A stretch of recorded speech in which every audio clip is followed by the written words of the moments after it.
Balimao Kabakoko Kara bi vendredi 12 juin 2026. Bina Jalaka Mogo Bora Koni Mama Assimi Goïta Soro Koka abonné Anila Kolube Euro million flado tigima oye milliard kelen doni Kube Koni Mogo mi Assimi Yoro ira oluka komando la koluka ta Assimi Goïta mine Kolube Euro million flado tigima Akumana motoba koyi Assimi Goïta mafuka motoba o interdia Bina Bora ka Assimi Jabo fanana Malion nete Bina Jara fede neta Assimi Goïta fe vagabond flaw de be kelela o de ko so mega yele quoi vagabond flaw de be ngona ala kana gere se malien deuma vagabond flaw nu be kelela ibiski kula jedi Bina ni Assimi be kelingi ou be vagabondi ou be nyon kin yoro soso de be nyon kin yoro do anga janga Bina Jara ka kuma lame molo be ka kuma o kan nanye wori da olu kungolo koro o mogo folo o ye jonye Assimi Goïta nye euro million flade da a kungolo kan mogo ma seka bla anga komando nye ka Assimi yoro yera ana anga seka faka euro million fla o yi tayi wale dikira sababu ye ka faka euro million fla ne Allahu Ta'ala ka jiye yamu di o tikila mogomo amogo flana ye jonye o ye generali Maliki Diko de generali Maliki Diko alebe barake sigre deta la euro million kele mogo mana blanga komando nye kata Maliki Diko yoro yera ana ka kera sababu ya nya soro ka faka euro million gele nyo tiki tai wale ma tiki yere kera sababu ye ka faka euro million gele oya tiki la mogo tai amogo flana oye joanye oye koloneli la Sinejalo de koloneli la Sinejalo alebe barake segre deta la euro million kele oba ale kungolo de koro mogo ma ke sababu ye ka yoro yaranga komando na anga seka ke sababu yanga faka na sorola walima yere de ya faka euro million kele oyo tigila mogo tai madion ayeni nation tamu fen kelen kamo jamana kono cheli fonfen vle jamana kono abela jele nyama ye Assimi Goïta de ye ka danteme ke kana jamana ta otazila ka jamana arme ke terrorisi ye uma boyoro jamana de umbe bolila unye Malion ne dabali bana yele ko be kasi ko be Assimi Goïta yere ni kuma mede abora aw de folo bora ko yada gali ko ni mo mi o soro ka be ndoma o fana bora ka nyona sika wula aw to yere ma ka nyon tu sadi ni surugu yere ma be ka nyon tu baw da do roto la ambe ka fled ambe ka flimu de la je quoi ni be do kele ni ke ala kana gere si malien shima Assimi ni Bina Jara be mo sugu kele wallahi Bina Jara ni Assimi be mo sugu kele ne ta flash fait Assimi Goïta be munke Bina Jara bo de ke Assimi reka jugu ni Bina Jara parce que Assimi be kanga jamana na fulu de shoya ko du mogo be jamana milliard shoya ko du hali tero ka fsano tiki wallahi ni war munu shoya na kuma bulu samba sura nye sura si chama regretter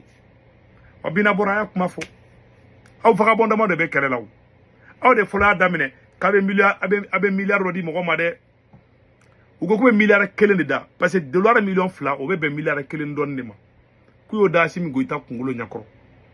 ko ni mo me Assimi soro ka faka ko lu milliard kelen do ma sefa milliard kelen parce que dollar million fla o kanga be sefa milliard kelen don ne mo si je ne me trompe pas o ma bande Bina Jara kuma fana fo moto ko lango fana metuguni ama ka moto interdia Bina Jara bora ka mfa ngola me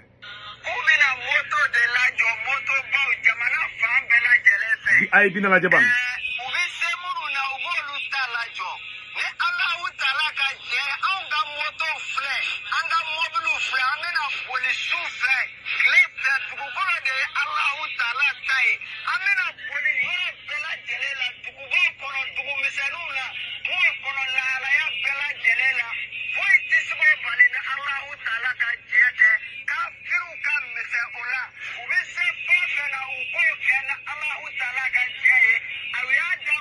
abe kulo bala de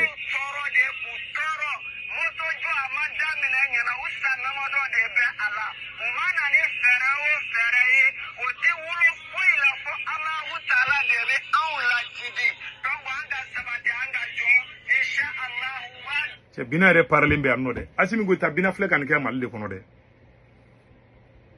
a flende avec keleke woro re lata aga keleke fin de bala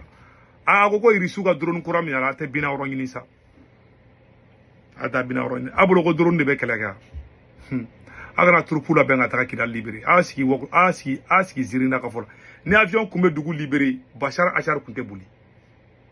avion kumbe siri président Bachar bolo o te Mali bolo o ma bolia abolo avion de be keleke ya ni sora suma bulde kat marafata ka jigi dugu ma kelete ban tero te ne fangara Syria ngo avion kumbe Bachar bolo avion kumbe siri bolo ena la chobe Mali bolo avion kumbe siri bolo kala kunta Algérie bolo.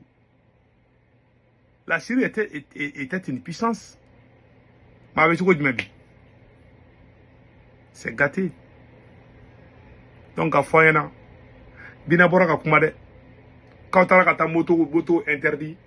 Parce que Bina Nbeka sera Bina Nbado, Olu donne une kojugué. Bébado Bina Nmay. N'était Bina fait, mais n'était pas fait. Ou Bekele, c'est la même chose. Ou Bé vagabond que l'on dit. Assimi Goïta au contraire Assimi Goïta banga jamana na folo ko chouin asomo ba chouin asunguru ba chouin bilali kafiri ali farona kafsa na Assimi se ka Mali libéré ko malien munu me ani tero munu me kala ngube Mali sora suka tenindo ko Mali sora suka tenindo munu ata fako ka teni fana interdit moblu bubulo nguyo yerla ba moblu u dona kati domi oni moto dormadu ni mobili do naw mobili bubulo blende fana bubulo na ko ga mo balu moto bulla omuna tita bangas tene bangas don so be kle ka wolo dongo do kaka tu kamateta binaga mo fle bangas u fle bangas u mata oroshi kaka tu no fa o desele be ka tu no fe donc bina bora kan kuma feta bina mo ne bali do Assimi Goïta ila. En matière de communication, ni bina jara kumana bi Assimi ka kuma bina ka vidéo be partager na Assimi taibi. Pas parce que bina ko kadi mogo te bina fe koy. Ni bina kumana ka mun fa abode ke edu mana kuma ka mun fa dro fien tira fali sara bochi bana. Ni keran galon te galali deun te daila deun be te gela. Wallahi Assimi ta gratini. Bina kumana bi mogo mi bina ka vidéo cinema billahi al neta dado. Assimi be kuma abina fo fali sara bochi bana bina ga vidéo fambeta dans la ville ali may mo ga don ko ni mu boy day boke mo ko te ka bina la ko bina mo ngena may boy mo ko ba do na mu fa bodeke edu mena mu fo itoke ibe kalo mu te gal tente mbata te voilà les problèmes. Awa mo interdit voto la flene moto flene mbulu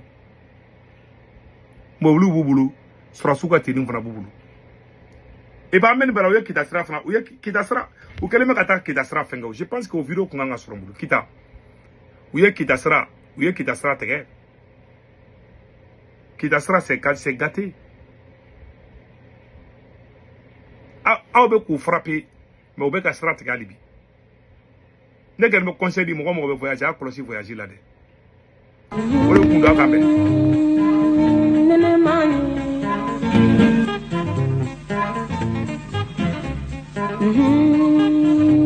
Allah